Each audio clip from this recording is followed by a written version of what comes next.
Hi friends, welcome to my YouTube channel ESM Thambis.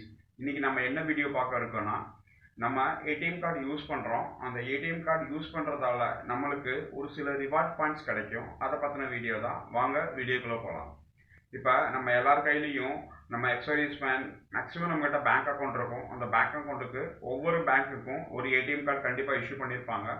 அந்த ATM card மூலமாக நீங்கள் ஏதாவது ஒரு டிரான்சாக்ஷன், அதாவது உங்கள் பிஓஎஸ் மிஷின், நம்ம ஏதாவது ஷாப்பிங் மால் எங்கேயாவது போகிறோம் அப்படின்னா பிஓஎஸ் மிஷினில் இருக்கும். அந்த மிஷின் நீங்கள் ஸ்வீப் பண்ணாலும் சரி, இல்லை நம்ம கடைகளுக்கு போகிறோம், பர்ச்சேசிங் போகிறோம், பிக் பஜார் மாதிரி போகிறோம், அங்கேயும் நீங்கள் பிஓஎஸ் மிஷின் இருக்கும், பாயிண்ட் ஆஃப் சேல் மிஷின்.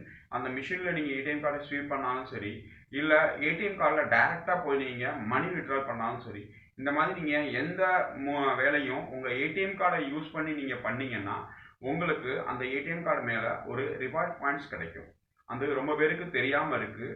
நீங்கள் எந்த பேங்க்கோட ஏடிஎம் கார்டு வச்சுருந்தாலும் சரி, ஃபார் எக்ஸாம்பிள் எஸ்பிஐ, நம்ம எக்ஸர்வீஸ் மேக்ஸிமம் எஸ்பிஐ வச்சுருப்போம். இல்லை நீங்கள் பஞ்சாப் நேஷனல் பேங்க்கு, எஸ் பேங்க்கு, கனரா பேங்க்கு, இந்தியன் பேங்க்கு, எந்த பேங்க் ஏடிஎம் கார்டு வச்சுருந்தாலும் அந்தந்த பேங்க் அவங்களோட கஸ்டமருக்கு ஏடிஎம் கார்டு யூஸ் பண்ணுறதுக்காக ஒரு ரிவார்ட் பாயிண்ட்ஸ் அப்படின்னு சொல்லி பாயிண்ட்ஸ் கொடுப்பாங்க. அந்த பாயிண்ட்ஸை பற்றி ரொம்ப பேருக்கு தெரியாததால் அவங்க அந்த பாயிண்ட்ஸை எப்படி அவங்க ரெடீம் பண்ணுறது, அந்த பாயிண்ட் ரீடிங் பண்ணதுக்கப்புறம் எவ்வளோ பாயிண்ட்ஸ் இருக்குது, அதை வச்சு நம்ம என்ன பண்ணுறது, பாயிண்ட்ஸ் இருந்தால் அது என்ன பண்ணணும் அப்படிங்கிறது தெரியாமல் இருக்குது. அதை பற்றினது தான். இப்போ உதாரணத்துக்கு நான் எஸ்பிஐ சொல்லிடுறேன். இப்போ மேக்ஸிமம் எக்ஸர்வீஸ் மேன் எல்லாம் எஸ்பிஐ வச்சுருப்பீங்க. இப்போ நீங்கள் ஒரு கடைக்கு போகிறீங்க, ஃபார் எக்ஸாம்பிள் பிக் பஜார் போகிறீங்க, இல்லை வேறு எங்கேயோ போகிறீங்க அப்படின்னீங்கன்னா அங்கே கூகுள் பே, ஃபோன்பே, ஸ்கேனரும் வச்சுருப்பாங்க, பிஓஎஸ் கார்டு வச்சுருப்பாங்க, பாயிண்ட் ஆஃப் சேல் கார்டு. அப்போ நீங்கள் வந்து ஏதாவது பர்ச்சேஸ் பண்ணுறீங்க, 2000 3000 ஏதாவது பர்ச்சேஸ் பண்ணுறீங்க. பர்ச்சேஸ் பண்ணும்போது நம்ம ஈஸியாக எது இருக்கும், கூகுள் பே பண்ணிடுறோம் அப்படின்னு சொல்லி ஜிபே, ஃபோன்பே, ஏதோ நீங்கள் யூபிஐ ஆப் எந்த ஆப் யூஸ் பண்ணாலும் அதை ஃபோன் பண்ணிடுறீங்க. எப்போயாவது ஒரு தடவை அதுலேயும் உங்களுக்கு ₹1 ₹2 ₹5 ஏதாவது ஸ்க்ராட்ச் கார்டு வரும். அதை நீங்கள் ஸ்க்ராட்ச் பண்ணிங்கன்னா உங்களுக்கு ஏதாவது ரிவார்ட் பாயிண்ட்ஸ் கிடைக்கும். இப்போ அது பண்ணாமல் நீங்கள் ரெகுலராக உங்களோட ஏடிஎம் கார்டை யூஸ் பண்ணி நீங்கள் பண்ணிக்கிட்டே இருந்தீங்கன்னா உங்கள் கார்டில் நீங்கள் அதை ஸ்வீப் பண்ண உங்களுக்கு ஒரு ரீடிங் பாயிண்ட்ஸ் கிடைக்கும். அது எவ்வளோ கிடைக்குன்னா, இப்போ ₹200 நீங்கள் ரீடிங் பாயிண்ட்ஸ் கிடைச்சிங்கன்னா, ₹200 நீங்கள் உங்கள் ஏடிஎம் கார்டு மூலமாக ஸ்வீப் பண்ணிங்கன்னா 2 ரீடிங் பாயிண்ட்ஸ் கிடைக்கும் உங்களுக்கு. இதே மாதிரி இந்த கால்குலேஷன் தான். ₹100க்கு 1, ₹200க்கு 2. இந்த கால்குலேஷன் படி போகும்போது இது ஒவ்வொரு பேங்க்குக்கும் கொஞ்சம் கொஞ்சம் மாறுபடும். அவ்வளோது. இப்போ எஸ்பிஐயில் வந்து ₹200க்கு 2 ரீடிங் பாயிண்ட்ஸ் இருக்குது. இப்போ இந்த ரீடிங் பாயிண்ட்ஸ் ஃபுல்லாக நீங்கள் சேர்ந்துக்கிட்டே இருக்கும்.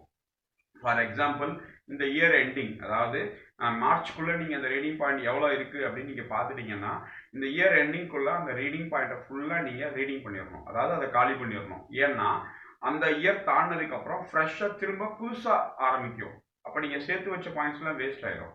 இப்போ இந்த பாயிண்ட்ஸை என்ன பண்ணலாம் அப்படிங்கும்போது நம்ம அமேசான், ஃப்ளிப்கார்ட் இந்த மாதிரி ஆன்லைன் பர்ச்சேஸ் யூஸ் பண்ணிக்கலாம். இல்லை இந்த ரீடிங் பாயிண்ட்டை யூஸ் பண்ணி நீங்கள் புக் மை ஷோ, அதாவது டிக்கெட் புக் பண்ணுறதுக்கு, இந்த மாதிரி நிறைய அதில் நீங்கள் உள்ளே போனீங்கனாலே ரீடிங் பாயிண்ட் எங்கெல்லாம் யூஸ் பண்ணலாம், ரீசார்ஜ் பண்ணிக்கலாம் உங்களுக்கு. சரியா? இது வந்து பெரிய அமௌண்ட்டாக இருக்காது. ஆனாலும் நீங்கள் நார்மல் கூகுள் பே, ஃபோன்பே பண்ணும்போது உங்களுக்கு அந்த ஸ்க்ராட்ச் கார்டுக்கு பதிலாக வேறு ஏதாவது ஆஃபர்ஸ் தான் வரும். அந்த ஆஃபர்ஸ் நம்ம யூஸ் பண்ண மாட்டோம். ஆனால் இந்த இடத்துல உங்களுக்கு கேரண்டியாக நெருக்கி ஒரு 2 ரீடிங் பாயிண்ட்ஸ் கிடைக்கும். இது நீங்கள் ஒரு 10,000 20,000 மாதம் செய்யும்போது ஒரு வருஷம் நீங்கள் கிட்டத்தட்ட வரும்போது இந்த ரீடிங் பாயிண்ட்ஸ் நிறையவே வந்துடும். அதை வச்சு நீங்கள் டிக்கெட் புக் பண்ணிக்கலாம். இப்போ நான் மேக்ஸிமம் அந்த ரீடிங் பாயிண்ட்ஸை ஒரே ஏடிஎம் கார்டை யூஸ் பண்ணி நான் பண்ணிக்கிட்டே இருக்கேன். நான் இப்போ எப்பயாவது ஒரு தடவை எங்கிட்ட கையில் காசு இல்லை அப்படின்னா அமேசான்லேயோ ஃப்ளிப்கார்ட்லேயோ ஏதாவது ஆர்டர் போட்டேன்னா அந்த ரீடிங் பாயிண்ட்டை யூஸ் பண்ணி நான் ஆர்டர் போட்டுருவேன். அது எனக்கு வீட்டுக்கு ஃப்ரீயாகவே வந்து சேர்ந்துடும். அந்த பாயிண்ட்ஸ் எவ்வளோ கட் ஆகுதோ அது கட் ஆகிட்டு மிச்சம் ரீடிங் பாயிண்ட்ஸ் நம்மக்கிட்ட இருக்கும். இப்போ திடீர்னு புக் மை ஷோ புக் பண்ணுறதுக்கு அப்படின்னா நான் அதை வச்சு யூஸ் பண்ணிக்குவேன். நீங்கள் இதை பற்றி தெரிஞ்சுக்கோங்க. அதுக்கடுத்து எப்போ நீங்கள் ஏடிஎம் கார்டை யூஸ் பண்ணாலும், இல்லை 2 ஆப்ஷன் இருக்கும்போது, ஃபோன்பே, கூகுள் பே இருக்கும்போது ஏடிஎம் கார்டு இருந்துச்சுன்னா நீங்கள் ஃபஸ்ட் ப்ரிஃபரன்ஸாக ஏடிஎம் கார்டை யூஸ் பண்ணுங்கள். பெட்ரோல் பங்க்கில் பெட்ரோல் போடும்போதும் நீங்கள் ஏடிஎம் கார்டை யூஸ் பண்ணுங்கள். அப்படி யூஸ் பண்ணும்போது ஒரு சில பெட்ரோல் பங்க்கில் மேக்ஸிமம் இன்ஸ்டண்ட்டாகவே உங்களுக்கு ₹1 வரைக்கும் அதில் வந்து உங்களுக்கு டிடக்ஷன் கொடுத்துருவாங்க. ஃபார் எக்ஸாம்பிள் நீங்கள் 300க்கு பெட்ரோல் போட்டிங்கன்னா அவங்க 299 தான் சார்ஜ் பண்ணுவாங்க. 300 ஆனால் டைப் பண்ணுவாங்க, உங்கள் அக்கௌண்ட்டில் வந்து 299 தான் கட் ஆகும். இந்த மாதிரி இன்ஸ்டண்ட்டாகவே உங்களுக்கு கிடைக்கும். இது வந்து ₹1 ₹2 பெரிய அமௌண்ட்டாக தெரியாது உங்களுக்கு. ஆனால் இதை மாதம் முழுக்க பண்ணும்போது, வருஷம் முழுக்க பண்ணும்போது இது உங்களுக்கு கரெக்டாக இருக்கும். இது வந்து அந்தந்த பேங்க் உங்களோட ஏடிஎம் கார்டை யூஸ் பண்ணுறதுக்காக கஸ்டமருக்கு கொடுக்குற ஃப்ரீ பாயிண்ட். இதை பற்றி தெரிஞ்சுக்கோங்க. இதை பற்றின ஃபுல் வீடியோ எப்படி ரீடிங் பண்ணுறது, இது ரீடிங் பண்ணி எப்படியெல்லாம் நம்ம பர்ச்சேஸ் பண்ண முடியும், நம்ம எப்படிலாம் ரீசார்ஜ் பண்ண முடியும், புக் மை ஷோவில் டிக்கெட் எப்படி புக் பண்ண முடியும், அமேசான் வவுச்சர் எப்படி வாங்க முடியும், ஃப்ளிப்கார்ட்டில் எப்படி ஆர்டர் பண்ண முடியும், ஆன்லைன் ஆர்டர் பண்ணால் ரீடிங் பண்ண பாயிண்ட் மைனஸ் பண்ணதுக்கப்புறம் பேலன்ஸ் இருக்க கேஷை மட்டும் பே பண்ணால் போதும். இந்த மாதிரி நிறைய ஃபெசிலிட்டிஸ் இருக்குது. இப்போ நீங்கள் ஏடிஎம் கார்டு யூஸ் பண்ணியிருப்பீங்க, ஆனால் இந்த மாதிரி ரீடிங் பாயிண்ட் இருக்குன்னே தெரியாததால் அந்த பாயிண்ட்டை நீங்கள் எக்ஸ்பைரி ஆகி விட்டுருவீங்க. அதாவது இந்த வருஷம் முழுக்க நீங்கள் யூஸ் பண்ணலன்னா அந்த பாயிண்ட் ஆட்டோமேட்டிக்காக 1000 பாயிண்ட் இருக்குது, 2000 பாயிண்ட் இருக்குது அப்படின்னா அது எக்ஸ்பைரி ஆகிடும். இது வருஷம் சேஞ்ச் ஆகிட்டே இருக்கும்.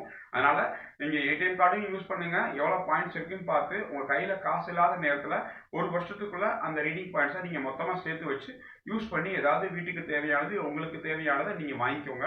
இது ரொம்ப பேருக்கு தெரியாமல் இருந்தாங்க, என்கிட்ட பர்சனலாக கேட்டாங்க, அதனால் நான் அந்த வீடியோ போடுறேன். உங்களுக்கும் தெரிஞ்சிச்சு அப்படின்னா வெல் அண்ட் குட். தெரியலனா இந்த வீடியோவை குறைஞ்சபட்சம் இன்னும் 4 பேருக்கு நீங்கள் ஷேர் பண்ணுங்கள். ஏடிஎம் கார்டை பற்றி ஒரு சில பெனிஃபிட்ஸ் நம்மளுக்கு கிடைக்குது, அதை நீங்கள் கரெக்டாக யூஸ் பண்ணீங்கன்னா உங்களுக்கு ரொம்ப நல்லா இருக்கும். தேங்க்யூ வெரி மச் வாட்சிங் திஸ் வீடியோ. முடிஞ்ச அளவுக்கு இந்த வீடியோ எல்லாருக்கும் ஷேர் பண்ணுங்கள். தேங்க்யூ.